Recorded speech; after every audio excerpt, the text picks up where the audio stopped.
We think we know the woodpecker. It hammers on wood and shrugs it off. That's usually where the story ends. Not this time, because the moment you stop listening to that knock and actually look closer, you'll find at least 4 other lives hiding inside this bird. And one of them might be happening right now, just outside your window. The woodpecker doesn't hollow out its cavity alone. It has a partner it doesn't even know about, a fungus. When a woodpecker flies from one old tree to another, fungal spores that live inside the wood cling to its feathers and beak. It leaves them behind in the new cavity, and the fungus gets to work, breaking down the fibers from within, softening what used to be hard as stone. Next time drilling gets easier. Scientists confirmed this not long ago. In 2019, biologists studying the red-cockaded woodpecker found that the birds carried the very same fungal species growing in their cavities, and those fungi weren't in nearby trees without cavities. In other words, the woodpecker is literally spreading its own tool through the forest. And in 2025, a study in the journal Current Biology went even further. It turns out the woodpecker isn't just helping itself. It's setting off a whole chain reaction. Softened wood attracts beetle larvae faster. The larvae speed up decomposition, and decomposition reshapes the entire forest around it. One woodpecker, without knowing it, is quietly re-engineering its own ecosystem.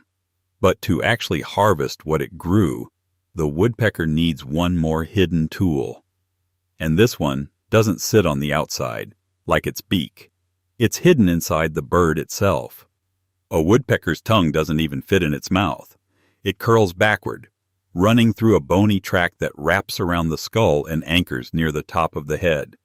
That's what lets it extend several centimeters past the tip of the beak. And at the very tip, in some species like the great spotted woodpecker, there are 2 tools in one: stiff barbs to hook the prey, and a sticky secretion from the salivary glands to make sure it doesn't get away. Part spear, part fly paper. So even inside its own mouth, nothing about a woodpecker is quite what it looks like from the outside. It's not just eating. It's methodically harvesting a crop it grew itself, using a tool that's been hidden from us the whole time. So the woodpecker feeds itself without ever leaving its own cavity. But feeding itself, it turns out, is the easy part. Things get far more complicated once family enters the picture, because for one species of woodpecker, the very idea of family is complicated enough to confuse anyone. This is about the acorn woodpecker, a bird that doesn't live in pairs, but in whole groups. Several males, several females, and grown offspring whose turn to breed simply hasn't come yet. The males in a group are usually brothers, a father with his sons. The females are sisters, a mother with her daughters, but unrelated to the males. That's how the group avoids inbreeding. And here's where it gets strange. The females lay their eggs in one shared nest, all mixed together, with no way to physically tell whose is whose. And they mate with all the males in the group at once. Scientists call it polygynandry, and among vertebrates, it's genuinely rare. Woodpecker mating habits, by the way, are unusual across the board. In the red-bellied woodpecker, for instance, it's the female who mounts the male during mating, not the other way around. One of the rarest such reversals among birds.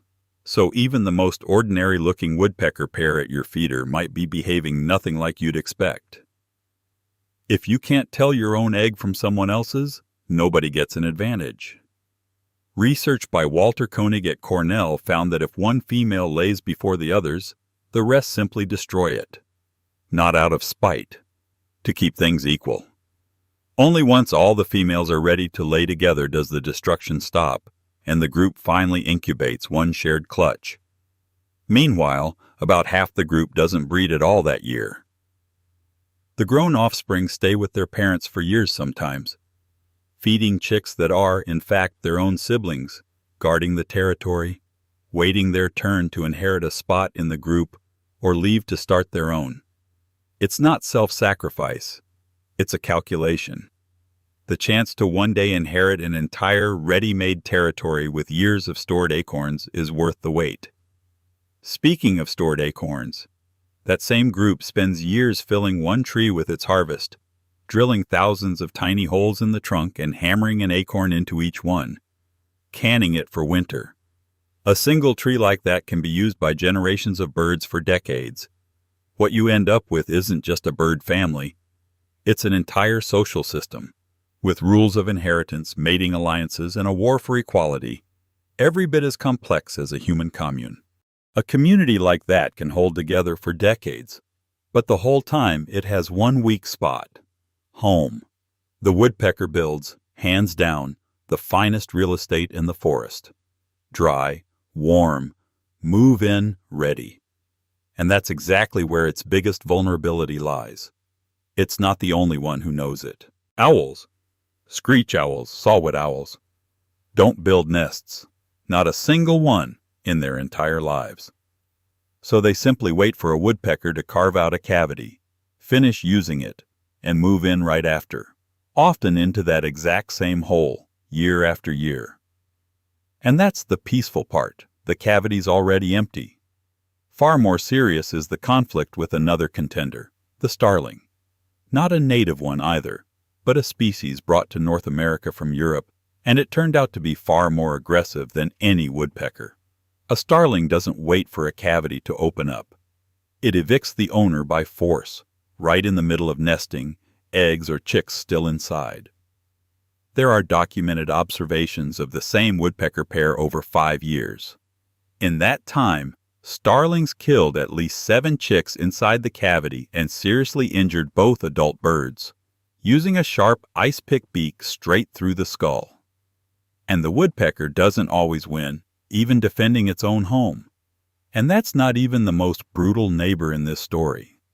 In Africa, a bird called the greater honey guide uses cavities just like a woodpecker's, a species that never incubates its own eggs at all, instead slipping them into other birds' nests, woodpeckers included.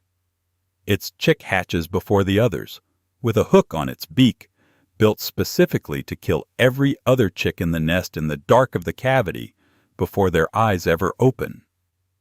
Even laying the egg into a closed cavity is its own challenge.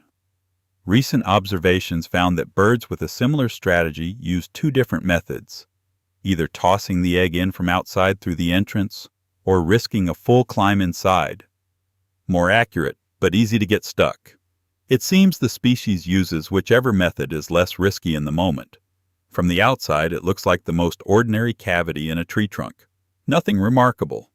But for the woodpecker itself, it's a constant battlefield that no one, except the bird itself, even suspects is there. This is about the largest woodpecker in North America, a species so rare it's nearly a ghost, named for its striking ivory-colored bill. The ivory-billed woodpecker. The last widely accepted sighting dates back to 1944. For decades after, no one saw the bird. But every so often, new evidence would surface. A blurry video, a recording of its distinctive double knock, a stray drone shot from the deep swamps of Louisiana. Each time, some scientists said, "Here it is, proof the species survives." Others said it was a mistake, just a passing resemblance to the far more common pileated woodpecker. The debate dragged on so long that in 2021, the U.S. Fish and Wildlife Service officially proposed declaring the species extinct. But in 2024, that same agency withdrew its own proposal, citing new acoustic and video evidence from Louisiana. The bird's official status never changed. Not extinct, but endangered. Science never managed to close the question or settle it for good. Which leaves us with a strange situation. The one thing we can say for certain about this woodpecker is that we know nothing for certain. It's been officially neither alive nor dead for more than 80 years. For 80 years, science has argued over a bird nobody can quite prove is alive or dead. But maybe that's the wrong question, because somewhere between those 2 words, alive and dead, is exactly where most woodpeckers actually live. not as ghosts haunting a swamp, as neighbors. Ours, right outside the window. A woodpecker doesn't tell the difference between a human home and a tree. To it, a rotting piece of siding or an insulated utility pole is just another kind of bark. And if it hears insects inside, it'll start drilling exactly the way it would in the forest. One study in New York State looked at nearly 1,200 homes and found that a third of them had actual damage or noise problems caused by woodpeckers. There's a known case where, during a renovation, workers found nearly 300 kilograms of acorns packed inside a wall, carried in year after year through a single hole by one very persistent woodpecker. The situation gets even more serious with utility poles. Woodpeckers drill cavities in them more than a meter deep. One utility company in California alone spent close to $1 million replacing damaged poles in a single county. And in almost every case, you can't legally kill or trap a woodpecker. The species is protected by law, so the only real defense is making your house look less like a tree.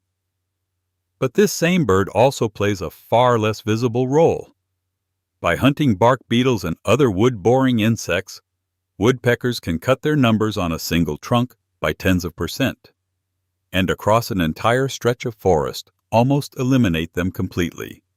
Scientists actually use woodpeckers as an indicator species. Wherever they're abundant and diverse, the whole forest, and every other bird that depends on it, tends to be healthy. And there's irony here, too.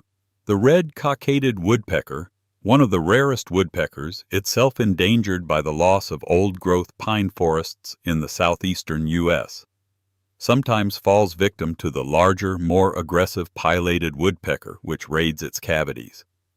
The very species meant to protect the forest sometimes can't even protect itself. So that knock outside your window isn't just noise. It's an annoying neighbor, an irreplaceable forest medic, and a reminder that even nature's caretakers sometimes need protecting too. A farmer growing a harvest it doesn't even know it planted. A politician dividing power by rules more complicated than any human law. A tenant risking eviction every day from a home it built with its own labor. A ghost that science can neither bury nor bring back to life. And a neighbor we chase away one moment and can't live without the next. 5 lives. And not one of them has anything to do with the single thing everyone thinks they know about this bird. So the next time you hear that knock outside your window, know this. There's a lot more going on than a bird just trying to reach a beetle.